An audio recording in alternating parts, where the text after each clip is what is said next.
Selamat datang di channel Audio Story Indonesia. Jangan lupa like, komen, dan subscribe untuk mengetahui episode selanjutnya. Kisah kali ini menceritakan tentang keluarga Arya yang baru membeli rumah impian dengan harganya yang murah. Namun ternyata alasan harga rumah itu murah adalah karena ada yang ditinggalkan di dalamnya. Apa yang akan terjadi pada keluarga Arya? Tonton video ini sampai akhir. Keluarga Arya akhirnya menemukan rumah yang selama ini mereka impikan. Sebuah hunian besar dengan desain modern, halaman luas, dan harga yang jauh lebih murah dibandingkan rumah lain di kawasan tersebut. Arya, sang kepala keluarga, merasa seperti menemukan harta karun. Ia tidak berpikir panjang dan langsung membeli rumah itu setelah melihat kondisinya yang masih sangat baik. Istrinya, Lestari, awalnya merasa ada yang aneh. "Mas, kenapa rumah sebesar ini harganya murah sekali?" tanyanya ketika mereka menandatangani berkas jual beli. "Mungkin pemiliknya butuh uang cepat," jawab Arya santai. Anak-anak mereka, Dimas, 12 tahun, dan Rina, 16 tahun, sangat antusias. Rina sudah membayangkan kamarnya yang besar, sementara Dimas langsung mengklaim kamar di sudut lantai 2, yang memiliki jendela menghadap ke halaman belakang. Hari pertama mereka pindah, suasana terasa menyenangkan. Para tetangga datang menyambut, namun sikap mereka tampak canggung. Beberapa dari mereka hanya tersenyum sekadarnya, tanpa benar-benar berani menatap langsung ke arah rumah. "Mereka agak aneh, ya?" bisik Lestari pada Arya. "Mungkin butuh waktu untuk akrab dengan kita," balas Arya, tidak terlalu memikirkan sikap mereka. Setelah seharian beres-beres, malam pun tiba. Keluarga Arya merasa kelelahan dan memutuskan untuk tidur lebih awal. Namun, begitu lampu-lampu rumah dipadamkan, suasana mulai terasa berbeda. Dimas yang tidur sendirian di kamarnya, mendengar suara seperti langkah kaki kecil berlari di lorong. Ia berpikir itu mungkin Rina atau orang tuanya yang belum tidur. Namun, semakin lama suara itu semakin mendekat ke pintunya. "Rina?" panggil Dimas setengah mengantuk. Tidak ada jawaban. Ia mengabaikan suara itu dan mencoba tidur lagi. Namun, tiba-tiba ia merasa ada sesuatu yang bergerak di kakinya, seperti seseorang yang sedang menarik selimutnya perlahan. Dengan jantung berdebar, Dimas membuka matanya. Selimutnya memang sedikit tersingkap, padahal ia yakin tadi menutupnya dengan rapat. Dengan rasa penasaran bercampur takut, ia menyalakan lampu kecil di samping tempat tidur dan melihat ke lantai. Matanya membelalak. Di sana, berserakan beberapa koin kuno yang tampak berkarat. "Apaan ini?" gumamnya. Dimas mengambil salah satu koin dan memperhatikannya. Namun, begitu ia mencoba meraba-raba koin lainnya, tiba-tiba semua koin itu menghilang begitu saja. Ia terperanjat dan langsung naik ke tempat tidur, menarik selimut hingga ke kepala. Sementara itu, di kamar lain, Rina juga merasakan sesuatu yang ganjil. Ia merasa ada yang mengawasinya dari balik pintu lemari. Sejak kecil, Rina memang memiliki perasaan peka terhadap hal-hal aneh. Namun, ia mencoba meyakinkan dirinya bahwa semua itu hanya perasaan paranoidnya karena berada di rumah baru. Tiba-tiba, lampu kamarnya berkedip beberapa kali sebelum akhirnya mati total. Dalam kegelapan, ia mendengar suara lirih seperti cekikikan anak kecil. "Deh!" Rina membeku di tempat. Dengan tangan gemetar, ia meraih ponselnya dan menyalakan senter. Tidak ada apa-apa di dalam kamar, tapi entah kenapa perasaan tidak nyaman itu masih terasa. Ia akhirnya bangkit dan berjalan ke kamar orang tuanya. "Bu, aku tidur di sini saja, ya?" tanyanya sambil berusaha terlihat biasa saja. Lestari yang sudah mengantuk hanya mengangguk. "Iya, sini." Malam itu, hampir semua anggota keluarga merasakan keanehan. Namun, mereka semua memilih mengabaikannya dan berpikir bahwa itu hanya karena belum terbiasa dengan lingkungan baru. Namun, sesuatu yang tidak terlihat sedang mengawasi mereka, menunggu waktu yang tepat untuk menampakkan dirinya. Pagi di rumah baru seharusnya terasa segar dan menyenangkan. Namun, ada sesuatu yang tidak beres sejak keluarga Arya menempati rumah itu. Lestari terbangun lebih awal untuk menyiapkan sarapan. Ketika membuka kulkas, ia terkejut melihat beberapa bahan makanan yang baru ia beli kemarin berserakan di lantai. Seolah ada seseorang yang membukanya dengan kasar. "Dimas, jangan sembarangan ambil makanan dari kulkas. serunya dengan nada kesal. Dimas yang masih setengah mengantuk keluar dari kamarnya. Aku nggak ambil apa-apa, Bu. Aku aja baru bangun, jawabnya sambil menguap. Lestari hanya menghela napas. Mungkin tadi malam ada yang lupa menutup kulkas dengan benar. Ia berusaha mengabaikannya dan melanjutkan aktivitasnya. Namun, ketika ia membuka dompet di atas meja untuk mengambil uang belanja, matanya membelalak. Semua uang tunai yang ada di dalamnya lenyap. Padahal, ia yakin benar baru mengambil uang kemarin dan belum menggunakannya. Arya. Uang di dompetku hilang, panggilnya panik. Arya yang baru turun dari kamar langsung menghampiri istrinya. Hilang? Mungkin kamu lupa naruh di tempat lain? Mana mungkin? Aku ingat betul menaruhnya di sini, jawab Lestari gelisah. Arya mencoba menenangkan istrinya. Sudahlah, nanti aku ambil uang di ATM. Mungkin kamu lupa benar-benar naruh di dompet. Meski merasa aneh, Lestari memilih untuk diam. Namun, perasaan gelisah tetap mengganggunya. Sementara itu, di lantai atas, Dimas kembali menemukan sesuatu yang aneh. Saat membuka laci meja belajarnya, ia menemukan koin kuno lagi, persis seperti yang ia lihat semalam. Namun, kali ini jumlahnya lebih banyak. Merasa penasaran, ia mengambil salah satunya dan memperhatikannya lebih dekat. Koin itu tampak tua dan kotor, tetapi ada semacam ukiran aneh di permukaannya. Dimas menaruh koin itu di meja dan berbalik mengambil tasnya. Namun, saat ia kembali menoleh, koin tersebut sudah lenyap. Ia membeku. Mana tadi koinnya? Gumamnya. Dengan jantung berdebar, ia membuka kembali laci, mencoba mencari-cari, tapi tetap tidak menemukannya. Seolah-olah koin itu tidak pernah ada di sana. Di kamar sebelah, Rina juga mengalami hal aneh. Semalam ia sengaja menutup pintu lemarinya rapat-rapat, karena merasa ada yang mengawasinya dari sana. Namun, pagi ini, pintu lemari itu terbuka lebar. Bukan hanya itu, buku-buku yang semula ia tata rapi di meja belajar sekarang berserakan di lantai. Jantungnya berdegup kencang.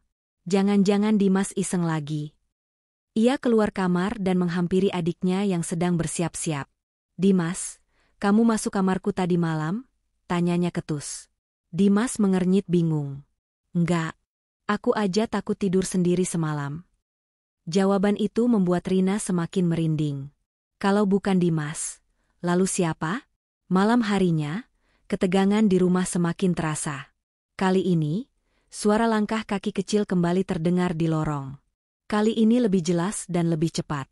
Arya yang sedang membaca koran di ruang keluarga menoleh ke arah tangga. Rina? Dimas?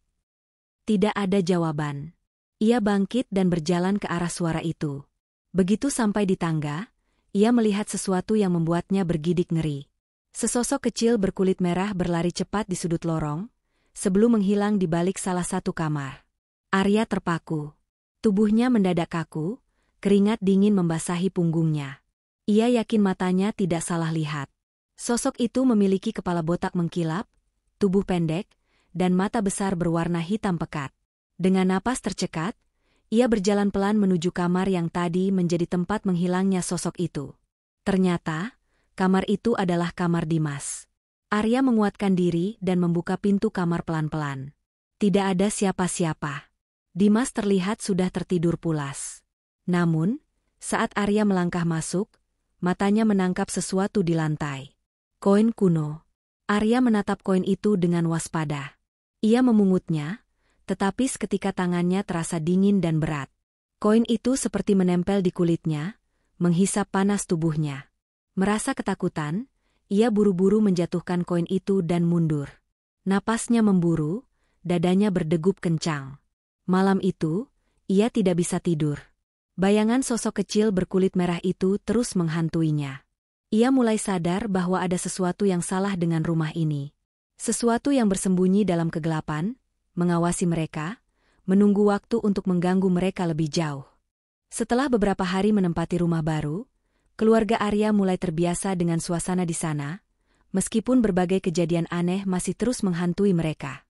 Lestari masih sering kehilangan uang di dompetnya, Rina dan Dimas kerap menemukan koin-koin kuno yang muncul dan hilang begitu saja, dan suara langkah kaki kecil di lorong rumah masih terdengar hampir setiap malam.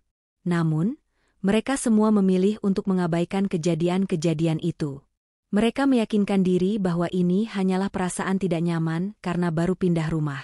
Sampai akhirnya, suatu kejadian mengerikan terjadi pada Rina. Sore itu, setelah pulang sekolah, Rina merasa gerah dan memutuskan untuk mandi. Ia mengambil handuk dan masuk ke kamar mandi yang terletak di lantai atas. Begitu air pancuran mulai mengalir, ia merasa lebih segar. Ia menikmati mandi sore itu dengan santai, menggosok tubuhnya dengan sabun dan mulai mengeramasi rambutnya. Busa sampo menutupi seluruh kepalanya, membuat pandangannya kabur. Ia menutup mata, menikmati sensasi air hangat yang mengalir di tubuhnya. Namun, tiba-tiba, krek. Suara pintu kamar mandi berderit perlahan. Rina langsung membuka matanya. Meskipun busa sampo masih memenuhi kelopak matanya, membuatnya sulit melihat dengan jelas. "Siapa? Dimas?" tanyanya, merasa kesal karena mungkin adiknya mengganggunya. Tidak ada jawaban. Hanya suara derasnya air dari pancuran yang terdengar. Rina menghela napas. Mungkin angin yang membuat pintu bergeser. Ia kembali fokus membilas rambutnya, menggosok-gosok kepalanya lebih kuat agar busa sampo cepat hilang. Namun, tiba-tiba, kletek, kletek. Terdengar suara benda jatuh ke lantai kamar mandi, seperti koin-koin logam yang berjatuhan. Jantung Rina berdebar kencang. Suara itu berasal dari belakangnya. Ia meraba-raba sekitar, mencoba menemukan gayung untuk menyiram kepalanya, tetapi entah kenapa tangannya menyentuh sesuatu yang lain. Sesuatu yang dingin dan licin, seolah-olah tangan kecil seseorang. Ia tersentak kaget dan buru-buru mundur. Matanya masih tertutup busa, tapi ia merasakan keberadaan sesuatu di dekatnya. Dengan panik, ia mencoba mengusap wajahnya untuk melihat lebih jelas. Dan saat matanya terbuka, sosok kecil itu berdiri tepat di hadapannya. Sosok itu berkulit merah gelap, kepalanya botak dan mengkilap, dengan mata besar berwarna hitam pekat. Tubuhnya kecil, tetapi senyumnya lebar, memperlihatkan gigi-gigi tajam yang tampak menyeramkan. Rina ingin menjerit, tetapi suaranya seakan tercekat di tenggorokan. Tubuhnya membeku di tempat. Tuyul merah itu tidak bergerak, hanya menatapnya dengan intens. Namun, beberapa detik kemudian, makhluk itu tertawa pelan, cekikikan lirih yang terdengar mengerikan di dalam kamar mandi yang sempit. Hihihihihi. Rina akhirnya bisa bergerak. Dengan panik, ia menyalakan kembali pancuran untuk membilas wajahnya, berharap makhluk itu akan menghilang begitu saja. Tapi ketika ia menoleh lagi, tuyul itu sudah tidak ada. Yang tersisa hanyalah beberapa koin kuno yang berserakan di lantai kamar mandi. Dengan tubuh gemetar, Rina buru-buru keluar dari kamar mandi tanpa sempat mengambil handuk. Air masih menetes dari rambutnya, tetapi ia tidak peduli. Yang ia inginkan hanyalah segera keluar dari sana. "Bu, Bu!" teriaknya panik saat turun ke lantai bawah.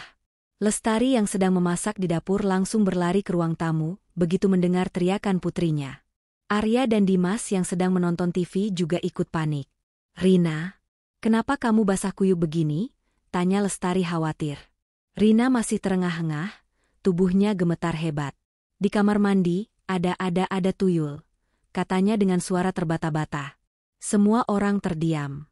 Arya dan Lestari saling berpandangan. "Tuyul?" ulang Arya dengan wajah tegang. "Iya, aku lihat sendiri. Kulitnya merah, matanya besar dan hitam, dia berdiri di depan aku dan tertawa." Rina mulai menangis ketakutan.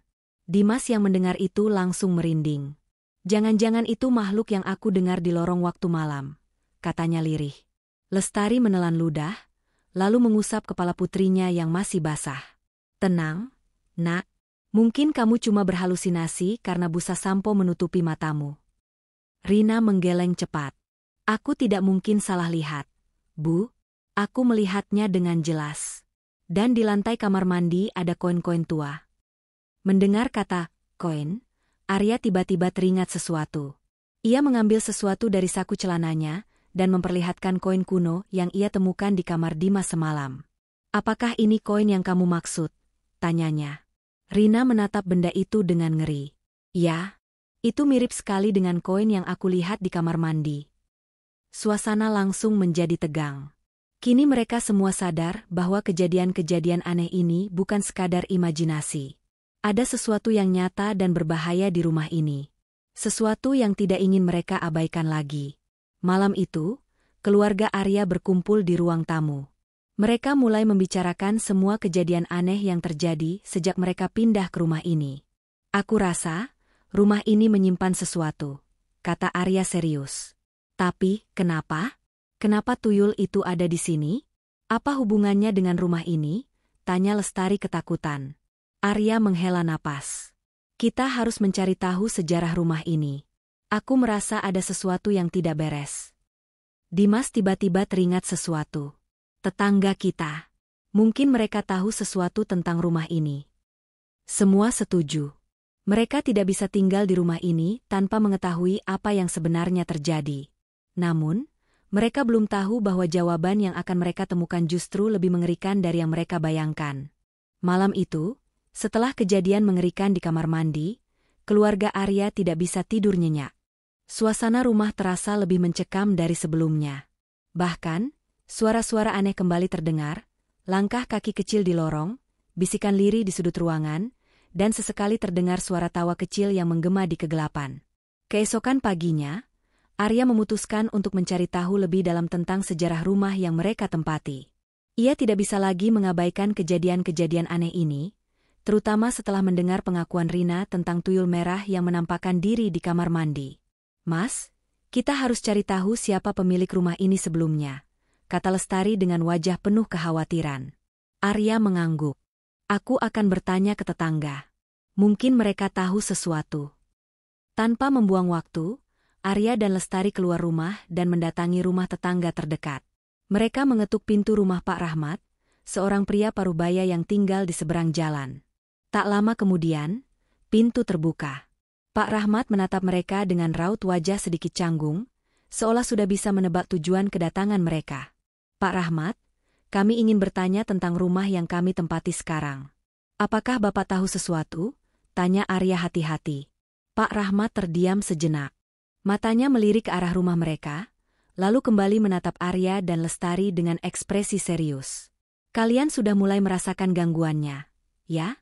Katanya dengan suara rendah. Arya dan Lestari saling berpandangan. Jawaban Pak Rahmat seakan mengonfirmasi bahwa mereka bukanlah satu-satunya yang mengalami kejadian aneh di rumah itu. Pak Rahmat akhirnya mempersilakan mereka masuk. Ia duduk di kursi kayu tua di ruang tamunya, lalu mulai bercerita. Rumah itu dulu milik seseorang bernama Pak Sudarto. Katanya, dia dulunya orang biasa, tidak terlalu kaya. Tapi entah bagaimana, dalam waktu singkat, dia menjadi sangat kaya raya. Mendadak punya mobil mewah, bisa beli tanah di mana-mana. Arya mengernyit. Jadi, dia tiba-tiba kaya? Apa ada yang aneh dengan itu? Pak Rahmat menghela napas panjang. Awalnya orang-orang mengira dia hanya beruntung. Tapi semakin lama, semakin banyak desas-desus beredar. Banyak yang bilang kalau dia memelihara tuyul. Lestari bergidik ngeri. Tuyul? Pak Rahmat mengangguk. Ya. Banyak warga melihat sosok kecil berkulit merah sering berkeliaran di sekitar rumah itu pada malam hari. Dan anehnya, beberapa warga juga mengeluh sering kehilangan uang di rumah mereka, terutama uang yang ditaruh sembarangan. Arya mulai merasa tidak nyaman. Lalu, apa yang terjadi dengan Pak Sudarto? Pak Rahmat menggeleng pelan. Tiba-tiba, dia menghilang begitu saja. Suatu hari, rumah itu kosong tanpa ada kabar. Tidak ada yang tahu kemana dia pergi. Tapi setelah itu, banyak orang yang mencoba membeli rumah itu selalu mengalami gangguan aneh. Makanya, rumah itu akhirnya dijual murah. Lestari merasakan bulu kuduknya berdiri. Kini semuanya mulai masuk akal. Sosok tuyul merah yang dilihat Rina di kamar mandi, suara-suara aneh di malam hari, dan koin-koin kuno yang terus muncul di rumah itu. Semua ini adalah peninggalan dari Pak Sudarto yang dulu memelihara tuyul untuk mendapatkan kekayaan. Tuyul itu masih ada. Gumam Lestari lirih. Pak Rahmat mengangguk. Bisa jadi. Tuyul yang ditinggalkan tuannya biasanya akan mencari pemilik baru. Mungkin makhluk itu belum bisa pergi dan masih terus berkeliaran di rumah itu. Sepulang dari rumah Pak Rahmat, keluarga Arya semakin merasa tidak tenang. Kini mereka tahu bahwa yang menghantui rumah mereka bukan sekadar arwah penasaran biasa, melainkan makhluk gaib yang selama ini dipelihara untuk mencuri kekayaan. Gangguan semakin menjadi-jadi. Di malam hari, suara langkah kaki kecil semakin sering terdengar, bahkan kini terdengar lebih jelas, seolah-olah makhluk itu sengaja menunjukkan keberadaannya. Rina merasa makin tidak nyaman di kamarnya. Ia sering mendengar suara lirih seperti seseorang berbisik di dekat telinganya saat tidur. Dimas juga mengalami kejadian yang lebih menyeramkan. Suatu malam, ia terbangun dan melihat pintu kamarnya perlahan terbuka sendiri. Saat ia menyalakan lampu, ia melihat bayangan kecil melesat cepat keluar dari kamarnya. Namun, puncaknya terjadi pada Arya sendiri. Suatu malam, ia terbangun karena mendengar suara gelas pecah dari dapur. Dengan hati-hati, ia bangun dan berjalan ke arah sumber suara. Saat sampai di dapur, ia melihat sesuatu yang membuatnya hampir jatuh terduduk. Di tengah dapur, ada koin-koin kuno berserakan di lantai. Dan di sudut ruangan, berdiri sosok kecil itu. Tuyul merah itu menatap Arya dengan tatapan kosong. Mulutnya perlahan menyeringai, menampilkan gigi-gigi tajamnya. Arya mencoba mundur, tetapi tiba-tiba makhluk itu bergerak cepat ke arahnya. Dalam kepanikan, Arya menyalakan lampu, dan dalam sekejap tuyul itu menghilang. Ia berdiri dengan napas memburu, sementara keringat dingin mengalir di pelipisnya. Ini sudah keterlaluan. Ia tidak bisa membiarkan keluarganya terus hidup dalam teror. Mereka harus mencari cara untuk mengusir makhluk ini, sebelum semuanya menjadi semakin buruk. Setelah kejadian di dapur, Arya merasa sudah saatnya mengambil tindakan. Ia tidak bisa membiarkan keluarganya terus diganggu oleh makhluk itu. Mereka harus mencari cara untuk mengusir tuyul merah yang masih berkeliaran di rumah mereka. Pagi itu, setelah berdiskusi dengan Lestari, Arya memutuskan untuk menemui seseorang yang lebih paham tentang hal-hal gaib. Mereka berdua pergi ke rumah Pak Rahmat lagi, berharap pria itu tahu siapa yang bisa membantu mereka. Saat mereka mengetuk pintu, Pak Rahmat segera membukakan pintu dengan ekspresi serius, seolah sudah menduga bahwa mereka akan datang lagi. "Kalian butuh bantuan, kan?" tanyanya. Arya mengangguk. "Kami ingin mengusir tuyul itu. Pak Rahmat tahu siapa yang bisa membantu kami." Pak Rahmat menghela napas. Ada seorang dukun tua di kampung sebelah. Namanya Mbah Wiryo. Dia sudah lama menangani hal-hal seperti ini. Kalau ada yang bisa membantu kalian, dia orangnya. Tanpa membuang waktu, Arya dan Lestari pergi menemui Mbah Wiryo. Mbah Wiryo adalah pria tua dengan rambut putih panjang yang duduk bersila di beranda rumahnya. Tatapannya tajam, penuh wibawa. Begitu Arya dan Lestari menjelaskan situasi mereka, Mbah Wiryo hanya mengangguk pelan, seolah sudah memahami segalanya. "Rumah kalian masih dihuni oleh tuyul peliharaan pemilik lama. Tuyul itu belum bisa pergi karena ikatan tuannya dengannya belum sepenuhnya putus," kata Mbah Wiryo. Arya menelan ludah. "Apa maksudnya, Mbah?" Mbah Wiryo menatap mereka dengan serius. "Pak Sudarto, pemilik lama rumah itu, mungkin meninggalkan tuyulnya tanpa ritual pelepasan yang benar. Tuyul itu tidak bisa kembali ke alamnya sendiri, dan masih mencari majikan baru. Itulah sebabnya dia masih berkeliaran di rumah kalian." Lestari merasa bulu kuduknya meremang. "Lalu bagaimana cara mengusirnya, Mbah?" Mbah Wiryo menghela napas. "Kalian harus melakukan ritual pembersihan rumah. Aku akan datang ke rumah kalian malam ini. Kita harus mengusir tuyul itu sebelum dia semakin kuat." Malam harinya, Mbah Wiryo datang dengan membawa beberapa benda, dupa, kemenyan, dan air yang sudah diberi doa. Ia meminta seluruh keluarga berkumpul di ruang tengah. "Apapun yang terjadi nanti, jangan ada yang beranjak dari tempatnya," kata Mbah Wiryo dengan suara dalam. Ritual pun dimulai. Mbah Wiryo mulai membakar dupa dan kemenyan, membacakan doa-doa dalam bahasa Jawa kuno yang tidak dimengerti Arya dan keluarganya. Aroma mistis memenuhi ruangan, membuat suasana semakin tegang. Awalnya, tidak terjadi apa-apa. Namun, beberapa saat kemudian, angin dingin berhembus masuk ke dalam rumah, padahal semua pintu dan jendela tertutup rapat. Lalu terdengar suara langkah kaki kecil di lorong rumah. Tap, tap, tap. Dimas merapat ke ibunya, tubuhnya gemetar. "Bu, dia datang," bisiknya ketakutan. Rina juga merasakan ketakutan yang sama. Ia ingat betul sosok yang ia lihat di kamar mandi. Lalu, tiba-tiba, duar, lampu di ruang tengah padam. Rumah mereka menjadi gelap gulita, hanya diterangi cahaya redup dari dupa yang dibakar Mbah Wiryo. Suara tawa lirih terdengar di sudut ruangan. Hihihihi. Tuyul merah itu muncul. Ia berdiri di sudut ruangan, menatap mereka dengan mata hitamnya yang besar. Mulutnya menyeringai lebar, giginya yang tajam terlihat jelas.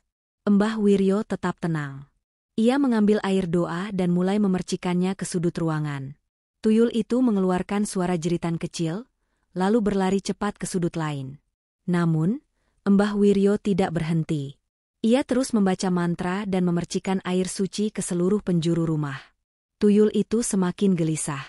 Tubuhnya terlihat mulai memudar, seolah-olah kekuatannya berkurang. Lalu, Mbah Wiryo mengambil segenggam koin kuno yang sebelumnya ditemukan Arya dan Rina. Ia menggenggamnya erat, lalu melemparkannya ke lantai. Kembali ke tempat asalmu, seru Mbah Wiryo dengan suara lantang. Tiba-tiba, angin berputar di dalam rumah, meniupkan bau anyir yang menusuk hidung. Tuyul merah itu mengeluarkan jeritan terakhirnya sebelum tubuhnya menghilang dalam pusaran angin itu. Kemudian, semua kembali hening. Lampu tiba-tiba menyala kembali. Rumah mereka terasa lebih ringan, lebih tenang. Mbah Wiryo menghela napas dan duduk bersila. Sudah selesai. Tuyul itu tidak akan kembali. Arya dan keluarganya masih belum bisa percaya dengan apa yang baru saja mereka alami. Namun, satu hal yang pasti, rumah mereka akhirnya terbebas dari gangguan makhluk itu. Sejak malam itu, rumah mereka tidak lagi terasa mencekam. Tidak ada lagi suara langkah kaki kecil di malam hari, tidak ada lagi koin kuno yang muncul tiba-tiba, dan yang paling penting, mereka tidak lagi kehilangan uang secara misterius. Rina bisa tidur dengan tenang di kamarnya. Dimas tidak lagi mendengar bisikan aneh. Lestari pun tidak lagi mengalami kehilangan uang secara tiba-tiba. Beberapa hari kemudian, Arya dan Lestari kembali menemui Pak Rahmat untuk mengabarkan bahwa rumah mereka sudah bersih dari gangguan. Pak Rahmat tersenyum lega. Baguslah. Rumah itu sudah terlalu lama dihuni oleh sesuatu yang tidak seharusnya ada di dunia ini. Setelah itu, keluarga Arya bisa menjalani kehidupan mereka dengan lebih tenang. Rumah yang dulu penuh teror kini menjadi tempat yang nyaman bagi mereka. Namun, di suatu malam yang sunyi, saat Rina hendak tidur, ia melihat sesuatu di mejanya. Sebuah koin kuno.